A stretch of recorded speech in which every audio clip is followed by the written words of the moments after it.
Hello friends, मैं हूं अभिषेक। आज मैं आपको बताऊंगा मास डेंसिटी, वॉल्यूम अर्थात द्रव्यमान घनत्व और आयतन के बारे में। साथ ही आज मैं आपको ये बताऊंगा कि समान आकार का लोहे का गोला आखिर समान आकार के हवा भरे गुब्बारे की तुलना में भारी क्यों होता है, और समान आकार का हवा का गुब्बारा समान आकार के लोहे के गोले की तुलना में आखिर हल्का क्यों होता है। तो देखिए, इसके पीछे जो रीज़न है मास, वॉल्यूम और डेंसिटी का है। तो आइए हम एक एक करके चीज़ों को समझते हैं। सबसे पहले हम देखेंगे द्रव्यमान क्या होता है। तो देखिए, द्रव्यमान का अर्थ होता है कि आखिर किसी वस्तु में कितनी पदार्थ की मात्रा उपस्थित है। जैसे कि यहाँ पे हम देखेंगे कि लोहे का गोला है, इसमें भी कुछ न कुछ पदार्थ की मात्रा उपस्थित है, और यहाँ पे हवा का गुब्बारा है, इसमें भी कुछ न कुछ पदार्थ की मात्रा उपस्थित है।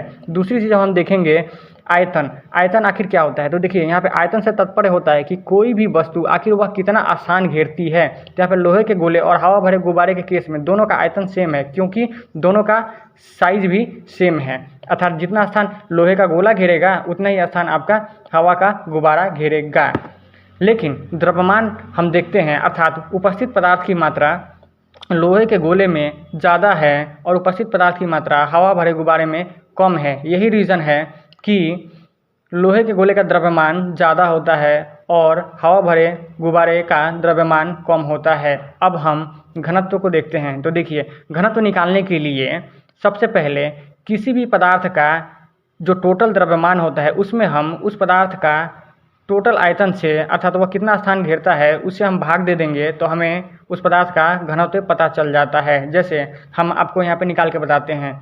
यह है आपका लोहे का गोला। हमने मान लिया कि लोहे के गोले का पूरा आयतन जो है 16 किलोग्राम है, और इसका जो आयतन है, अर्थात वह जो स्थान घेरता है वह है आपका 4 मीटर क्यूब है। तो हम इसका घनत्व निकालेंगे तो इसके द्रव्यमान में हमें आयतन से भाग देना पड़ेगा। तो इसका द्रव्यमान है आपका 16 किलोग्राम। हमने टोटल द्रव्यमान माना है लोहे के गोले का, और आयतन जो है हमने टोटल आयतन 4 मीटर क्यूब माना है। अब हमने यहाँ पर भाग दिया तो हमें 4 किलोग्राम पर मीटर क्यूब इसका घनत्व प्राप्त हुआ। अब हम यहाँ पे दूसरी चीज़ देखेंगे कि यदि हम लोहे के गोले को बीच से काट देते हैं, तो बीच से काटने का मतलब यह हुआ कि टोटल यदि वेट आपका 16 किलोग्राम है तो आधे का वेट कितना हो जाएगा, आधे का वेट भी आपका 8 ग्राम हो जाएगा। और यदि टोटल वॉल्यूम अर्थात आयतन आपका 4 मीटर क्यूब पहले था, तो अब आधे का आपका वॉल्यूम जो है 2 मीटर क्यूब हो जाएगा। अब यहाँ पर पुनः भाग देने पर हमको 4 किलोग्राम पर मीटर क्यूब भी प्राप्त हो रहा है। अर्थात इससे हम यह निष्कर्ष निकाल सकते हैं कि पदार्थ की मात्रा बदलने पर वस्तु का घनत्व अपरिवर्तित रहता है। अर्थात पदार्थ की मात्रा जब बदलती है तो उसका जो घनत्व होता है वह नहीं बदलता है।